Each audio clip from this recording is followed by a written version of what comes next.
Assalamualaikum warahmatullahi wabarakatuh. Perkenalkan, nama saya Afnan Fauzan dengan NIM 2005-2034 dari jurusan Ilmu Sosial Politik. Di sini video pada kali ini saya akan menjelaskan tentang apa saja macam-macam dari komunikasi. Yang pertama, komunikasi persona. Yang di sini yang dimaksud dengan komunikasi persona adalah komunikasi yang terjadi antara dua orang atau lebih secara langsung, biasanya bersifat pribadi dan memungkinkan adanya interaksi serta umpan balik secara langsung. Ciri-cirinya adalah yang pertama, terjadi secara tatap muka atau langsung, melibatkan hubungan pribadi antar individu dan ada umpan balik langsung, dan lebih efektif karena bisa melihat ekspresi, nada suara, dan bahasa tubuh. Contohnya saja percakapan antara teman, diskusi antar guru dan murid, dan obrolan dalam keluarga. Intinya dalam komunikasi personal ini adalah komunikasi antar individu yang bertujuan untuk membangun hubungan dan saling memahami secara lebih dekat. Adapun komunikasi kelompok, yang dimaksud dengan komunikasi kelompok adalah proses penyampaian pesan yang terjadi antara beberapa orang dalam satu kelompok dengan tujuan tertentu, seperti berdiskusi, memecahkan masalah, ataupun mencapai kesepakatan bersama. Ciri-ciri dari komunikasi kelompok, yang pertama, melibatkan lebih dari dua orang, ada interaksi antara anggota kelompok, memiliki tujuan bersama, terjadi pertukaran ide atau pendapat, dan adanya umpan balik dari anggota lain. Contohnya saja diskusi di kelas, rapat organisasi, kerja kelompok atau tim, ataupun kerja kelompok yang lain. Tujuan komunikasi kelompok ini adalah menyelesaikan masalah, mengambil keputusan, bertukar informasi dan ide, mempererat kerjasama. Kesimpulan dari komunikasi kelompok ini adalah komunikasi dalam suatu tim atau kelompok yang bertujuan mencapai hasil bersama melalui interaksi antar anggota. Adapun yang maksud komunikasi organisasi di sini adalah tidak jauh beda dari komunikasi kelompok, yaitu proses penyampaian pesan atau informasi yang terjadi di dalam suatu organisasi antara individu ataupun kelompok untuk mencapai tujuan bersama. Di sini berarti lingkupnya komunikasi organisasi lebih besar daripada komunikasi kelompok.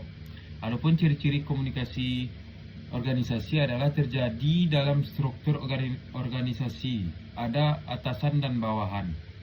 Bersifat formal dan informal, bertujuan untuk mendukung kegiatan organisasi dan melibatkan banyak pihak, individu ataupun kelompok. Jenis-jenis komunikasi organisasi ini adanya komunikasi vertikal, dari atasan ke bawahan atau perintah atau instruksi, dari bawahan ke atasan, sebaliknya. Dan yang kedua adanya komunikasi horizontal, antara sesama anggota atau rekan kerja yang setara. Yang ketiga, komunikasi diagonal, antara bagian yang berbeda tingkat dan bidang. Contohnya saja rapat perusahaan, penyampaian instruksi kerja, laporan kepada pemimpin, dan koordinasi antar tim. Adapun tujuan dari komunikasi organisasi ini adalah memperlancar pekerjaan, menghindari kesalahpahaman, meningkatkan kerjasama, serta mencapai tujuan organisasi secara efektif.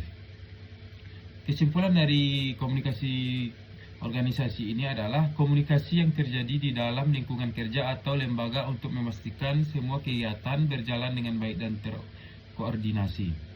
Adapun yang dimaksud dengan komunikasi massa di sini adalah proses penyampaian pesan kepada banyak orang, khalayak luas secara serentak melalui media massa. Ciri-ciri komunikasi massa di sini ditunjuk kepada banyak orang ataupun publik menggunakan media massa seperti televisi, radio, koran, ataupun internet. Bersifat satu arah, feedback tidak langsung, pesan bersifat umum dan terbuka. Contohnya saja berita di televisi, siaran radio, artikel surat kabar, konten di media sosial.